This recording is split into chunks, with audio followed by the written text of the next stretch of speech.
ikut membicarakannya, apakah itu benar-benar isu yang paling penting atau kita dibuat merasa itu penting?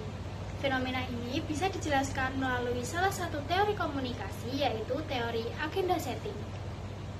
Teori agenda setting berasal dari penelitian tentang pengaruh media massa terhadap opini publik, terutama dalam konteks politik. Penelitian ini melihat bagaimana media mempengaruhi masyarakat dalam menentukan isu apa yang dianggap penting. Teori ini dikembangkan oleh Maxwell, McCombs, dan Donald Shaw. mereka adalah ilmuwan komunikasi yang meneliti hubungan antara media dan opini publik.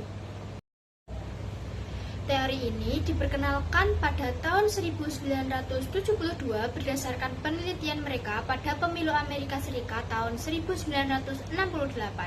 Dari penelitian itu, mereka menemukan bahwa isu yang dianggap penting oleh masyarakat ternyata sama dengan isu yang sering diberitakan oleh media. Teori ini muncul karena adanya asumsi bahwa 1. Media tidak mungkin memberitakan semua hal. 2. Media memilih dan menonjolkan isu tertentu. 3. Masyarakat bergantung pada media untuk mengetahui apa yang sedang terjadi.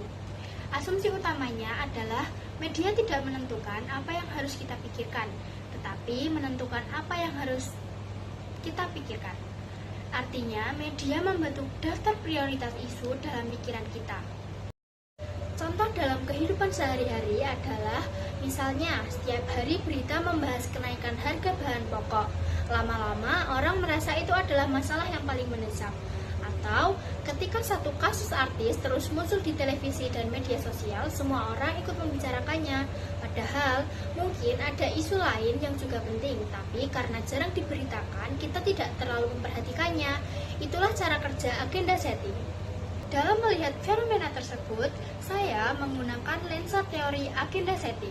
Melalui lensa ini, saya memahami bahwa yang sebenarnya terjadi bukan sekedar masyarakat ramai membicarakan suatu isu. Yang terjadi adalah media telah memilih dan menonjolkan isu tersebut secara terus-menerus, sehingga masyarakat menganggapnya penting. Jadi, perhatian publik terbentuk karena adanya proses seleksi dan penonjolan isu oleh media. Kesimpulannya, teori agenda setting membantu kita memahami bahwa media memiliki kekuatan dalam membentuk prioritas isu di masyarakat.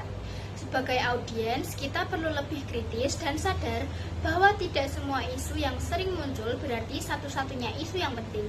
Karena apa yang sering kita lihat dan dengar, perlahan-lahan membentuk apa yang kita anggap penting.